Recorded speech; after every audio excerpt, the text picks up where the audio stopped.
ఆచి chicken masala. Duvvada Srinivas YCP నుంచి suspend అయ్యాక సైలెంట్ అయ్యారు.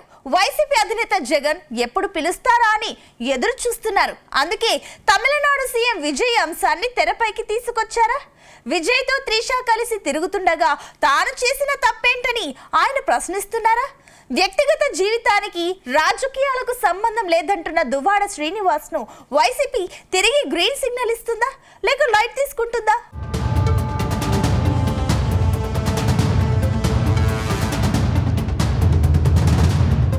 ఆంధ్రప్రదేశ్ రాజకీయాల్లో ఎమ్మెల్సీ దువ్వాడ శ్రీనివాస్ ఓ సంచలనం.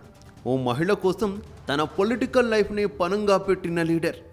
వైసీపీ ప్రభుత్వంలో ఎమ్మెల్సీగా కొనసాగిన ఆయన కుటుంబ వివాదాలతో రాష్ట్ర వ్యాప్తంగా హాట్ టాపిక్ అయ్యారు. భార్య దువ్వాడ వాణి కూతుళ్లను పట్టించుకోకుండా దివ్వెల మాధురి అనే మహిళతో సహజీవనం చేశారు. ఈ విషయం తెలియగానే దువ్వాడ ఇంటి ముందు వాణి కూతుళ్లతో ఆందోళన చేసింది. దాంతో రెచ్చిపోయిన దువ్వాడ వారిని దూషించడం లాంటివి జరిగిపోయాయి. అయితే ఎంత రచ్చ జరిగినా దువ్వాడ వైసీపీలో కంటిన్యూ అయ్యారు. కానీ ఈ మ్యాటర్ పార్టీకి నష్టం తెస్తుందని కాస్త ఆలస్యంగా గుర్తించిన జగన్ చివరకు ఆయన పార్టీలో నుంచి సస్పెండ్ చేశారు. దాంతో ఆయన కొద్ది రోజులు సైలెంట్ అయ్యారు. తిరిగి వైసీపీలో చేరేందుకు ఆసక్తి చూపిన గ్రీన్ సిగ్నల్ రాలేదు. అయినప్పటికీ జగన్ పిలవడమే ఆలస్యం. వైసీపీ కండువా కప్పుకునేందుకు రెడీగా ఉన్నానని దువ్వాడ ప్రకటించారు. కానీ దువ్వాడ రాకను సిక్కోలులో కొందరు వైసీపీ నేతలు తీవ్రంగా వ్యతిరేకిస్తున్నట్టు ప్రచారం సాగుతోంది.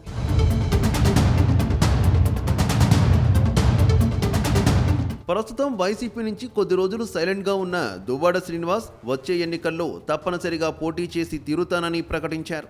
తన రాజకీయ భవిష్యత్తుపై చాలా ఆలోచనలు పెట్టుకున్నారు. వైసీపీ అధినేత జగన్ అంటే తనకు ఈ రోజుకి ఎంతో గౌరవం, అభిమానమని ఆయన చెబుతున్నారు. అయితే వైసీపీ పెద్దలు తన సస్పెన్షన్ తొలగిస్తారని ఆశిస్తున్నానని, ఒకవేళ అలా జరగకపోయినా తాను తప్పనిసరిగా వచ్చే ఎన్నికల్లో బరిలోకి దిగడం ఖాయమని స్పష్టం చేస్తున్నారు.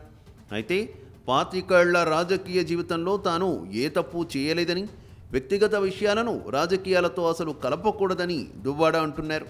అంతేకాదు తమిళనాడులో టీవీకి అధినేత విజయ్ వ్యక్తిగత విషయాలను పక్కన పెట్టి అక్కడి ప్రజలు ఆయనకు పట్టం కట్టిన అంశాన్ని అందరికీ గుర్తు చేస్తున్నారు. ప్రతి ఒక్కరి వ్యక్తిగత జీవితంలో ఎన్నో సమస్యలు ఉంటాయని ఆయన అంటూనే వాటికి రాజకీయాలకు సంబంధం ఏమిటని ప్రశ్నించారు. విజయ్ విషయంలో తమిళనాడు ప్రజలు ఇదే రుజువు చేశారని చెప్పారు. తాను కూడా ఎటువంటి అవినీతి అక్రమాలకు పాల్పడలేదని ఆయన తెలిపారు. కానీ తన వ్యక్తిగత జీవితాన్ని చూపిస్తూ తన ప్రత్యర్థులు రాజకీయంగా ఇబ్బందులు పెడుతున్నారని ఫైర్ అయ్యారు.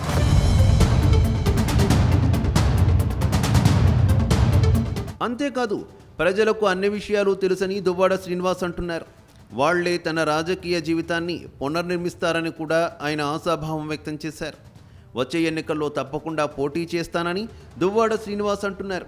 ఇంతకీ టెక్కల నుంచి ఎమ్మెల్యేగా పోటీ చేస్తారా లేక శ్రీకాకుళం ఎంపీగా పోటీలో ఉంటారా అన్నది తెలియాల్సి ఉంది. అయితే దువ్వాడ శ్రీనివాస్ మాత్రం రాజకీయంగా తనకు ఎవరూ ఆపలేరని చెబుతున్నారు. మరోవైపు వైసీపీలో ఉన్న కొందరు నాయకుల వల్లనే తాను సస్పెండ్ అయ్యానని ఆయన భావిస్తున్నారు. వైసీపీ అధినాయకత్వం ఎప్పటికైనా అన్ని విషయాలు తెలుసుకుంటుందని కూడా ఆయన ఆశాభావం వ్యక్తం చేస్తున్నారు. అయితే వచ్చే ఎన్నికల్లో దువ్వాడ శ్రీనివాస్ను తిరిగి పార్టీలో చేర్చుకునే ఆలోచనలో జగన్ లేనట్టు తెలుస్తోంది.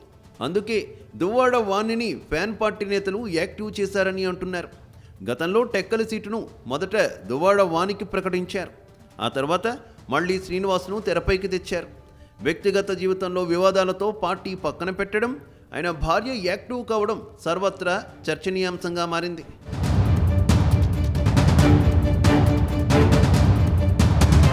మొత్తం మీద ఎమ్మెల్సీ దువ్వాడ శ్రీనివాస్ను దూరం పెట్టిన వైసీపీ ఇప్పుడు ఆయన భార్య దువ్వాడ వాణిని యాక్టివ్ కావాలని ఆదేశించినట్టు తెలుస్తోంది.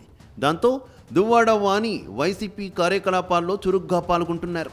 గత అసెంబ్లీ ఎన్నికల్లో టెక్కలిలో అచ్చెన్నాయుడిపై దువ్వాడ శ్రీనివాస్ పోటీ చేసి ఓడిపోయారు. ఆ తర్వాత టెక్కలి వైసీపీ సమన్వయకర్తగా కొనసాగారు. అయితే దువ్వాడ శ్రీనివాస్ దంపతుల మధ్య విభేదాలు రచ్చకెక్కడంతో వైసీపీ సీరియస్ నిర్ణయం తీసుకుంది. దువ్వాడను తప్పించి పేరాడ తిలక్ను ఇన్ఛార్జ్ పదవిని అప్పగించింది. అయితే పార్టీ నుంచి సస్పెండ్ అయ్యాక దువ్వాడ శ్రీనివాస్ సైలెంట్ అయ్యారు. ఈ మధ్య వైసీపీ అధినేత జగన్ను కలిసి తిరిగి పార్టీలో చేర్చుకోమంటూ వేడుకున్నారు. అయితే జగన్ కూడా ఓసారి తాడేపల్లి వచ్చి కలవమంటూ ఆదేశించారు. కానీ దువ్వాడ శ్రీనివాస్ చేరికను ధర్మాన బ్రదర్స్ అడ్డుకుంటున్నట్టు ప్రచారం సాగుతోంది.